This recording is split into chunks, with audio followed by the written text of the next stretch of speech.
everyone, and welcome to Home to Haven. And going along with the tea party thing with my hat here, I'm so sorry I could not be with you guys in person. Many of you know I have a senior in high school this year, and he was invited to a senior recognition banquet, which is tonight. So of course I have to go, but I did have a devotional plan for you guys, so I offered to Janet to be able to put it on video so that you guys could, we could go ahead and share this time.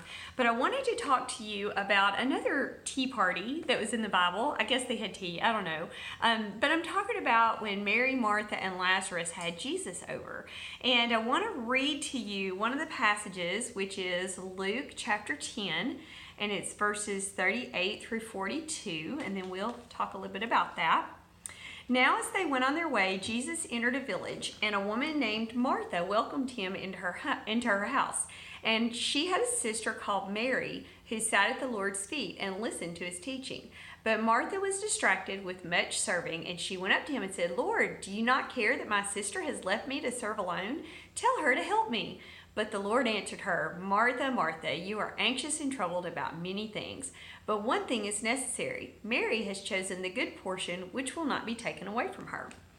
Okay, let's talk about that for a little bit. I know Martha wanted to have everything nice. She wanted to have a good meal. She wanted to be a good hostess. And let's not forget, Martha's the one that reached out and extended the invitation. It said Martha welcomed him into her home. So I don't know for sure, but Jesus may not have been there if Martha hadn't have kind of stepped out of her comfort zone and invited him. And also Martha owned the house, so Martha was kind of a go-getter. I know a lot of times it's easy to say, Martha was the one we don't want to be like, but that's not necessarily true. Martha had a lot of really good qualities. Martha is the person that if you are on a church committee, you want Martha on there. If you work the nursery, you want Marthas in the nursery. Marthas are the one in the kitchen while everybody else is listening to the sermon. Marthas are the ones I try to recruit into my business. So Marthas have a lot of really good qualities. But the downfall of Marthas is sometimes we do get caught up in all that and we don't necessarily have our priorities straight. And the best way I could kind of, because I'm thinking, well, if I was having people come to my house, I'd be cooking and getting ready too. But think about like if you had a dignitary or, a very prominent leader to your house and you were like vacuuming the bedroom while they were there. So that's kind of how it compares. And I know in my own personal life, if I ever have an experience and I didn't quite like the way it turned out, I like to go back and think, what could I have done differently to make that situation different? So I was thinking, what could Martha have done differently? Because she wanted to be a good hostess, but she didn't want to ignore Jesus either. So I was planning to do this part as group participation and have you guys give me some ideas, but since I'm not there, I'll just go ahead and fill in a couple of the blanks. A couple of things that I thought was, Martha didn't have to do a whole meal. It was probably spur of the moment when she invited him, and I don't think Jesus was expecting to have a full spread. She could have just served cheese and crackers or whatever the equivalent in Bible days was of cheese and crackers. I guess they had, I don't know if they had cheese and crackers back then, but y'all get my point. The other thing, she could have called in a favor. I'm sure Martha had done a lot. She had probably taken a lot of casseroles to a lot of neighbors. She could have asked a neighbor or a friend, "Hey, do you mind, bringing some food over? We've got Jesus coming over, and I really don't want to spend all my time serving." Or, this was right after the miracle with the fish and the loaves. She could have turned Jesus loose in her kitchen and said, "Jesus, this is what I got. See what you can do with it," which is also a good lesson. Instead of trying to come up with everything ourselves, we can just take what we have and give it to Jesus, and he'll multiply it and he'll make it into whatever it needs to be. But of course, hindsight is 20/20, and I'm sure we know this story well enough that if Jesus in form actually knocked on our door and came in, we know this lesson, we would sit and talk to Jesus. But there's other ways that we kind of don't give Jesus his portion, and we'll talk about that in just a little bit too.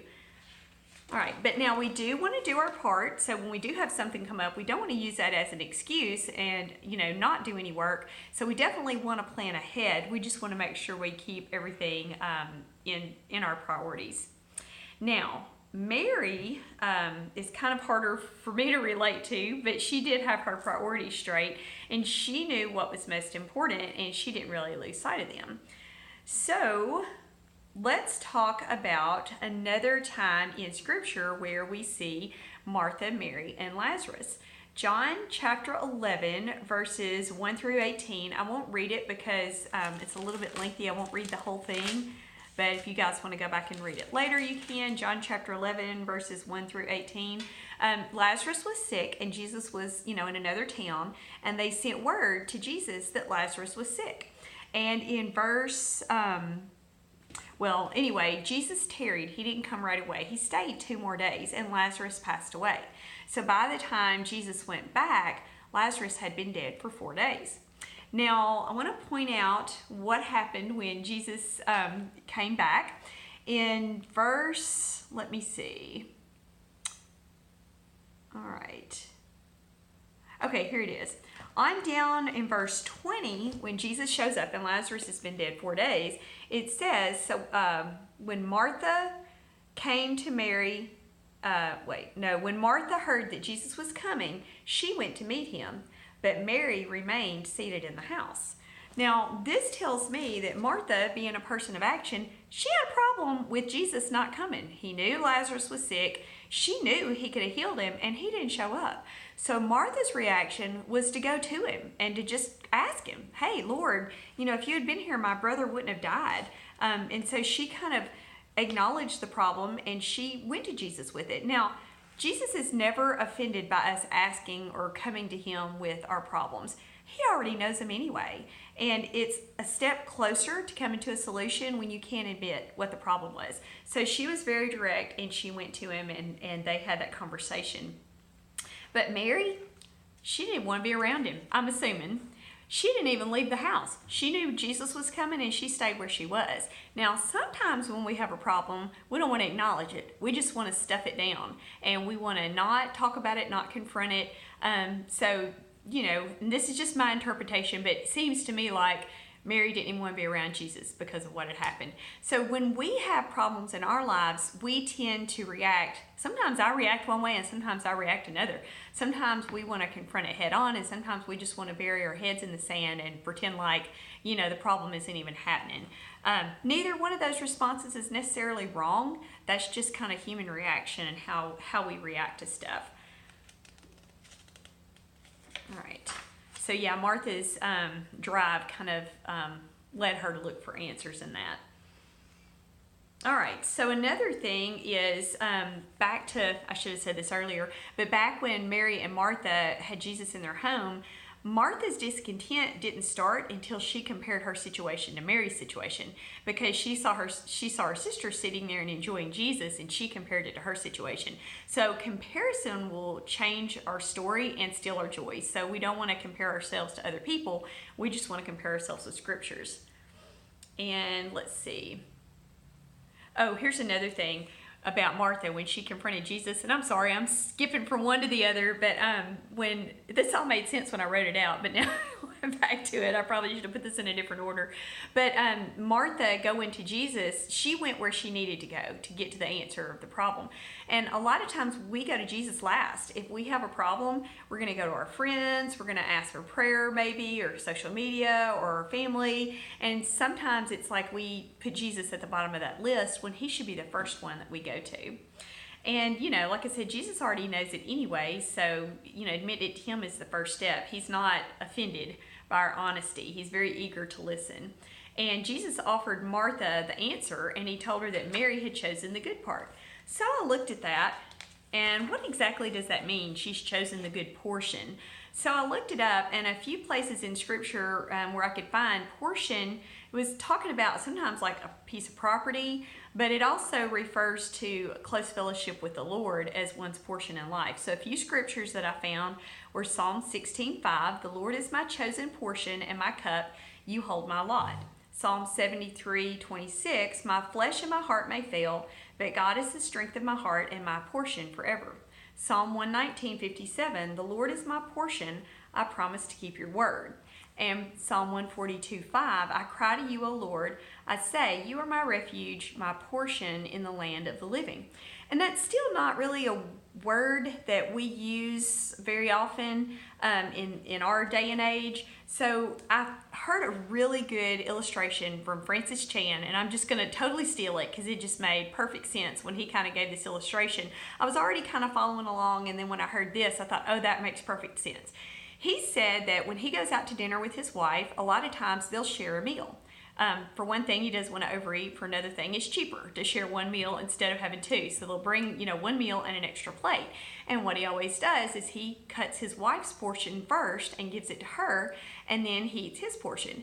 He said that if he were to just eat whatever he wanted and give her the leftovers, that wouldn't be very nice, first of all. And number two, he would end up eating the whole thing and she would not have much left.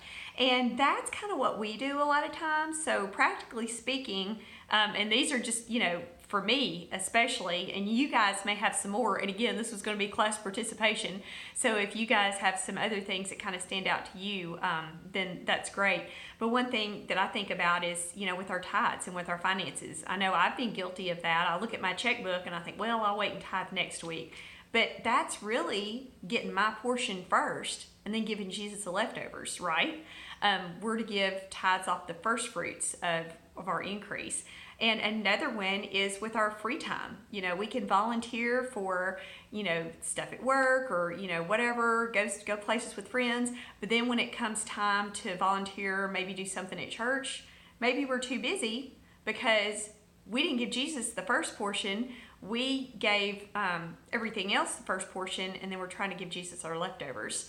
Another one that I'm totally guilty of is sometimes I hit the snooze button in the morning and end up missing a lot of my quiet time. Or I'll hit the snooze button and I'll just listen to a podcast instead of doing my quiet time. So those are just some areas in my life that I recognized as I was doing this lesson that I'm getting my portion first and I'm giving Jesus the leftovers. And so that's just kind of what I wanted to bring out, is just kind of look in your own life and see, and it's going to be different for everyone, but what is it in your life that you're not giving Jesus the first portion of? What is it that you're giving him the leftovers of? And again, I'm sorry I couldn't be there with you tonight, and I know you ladies are going to have a wonderful evening, and look forward to seeing you guys on Sunday.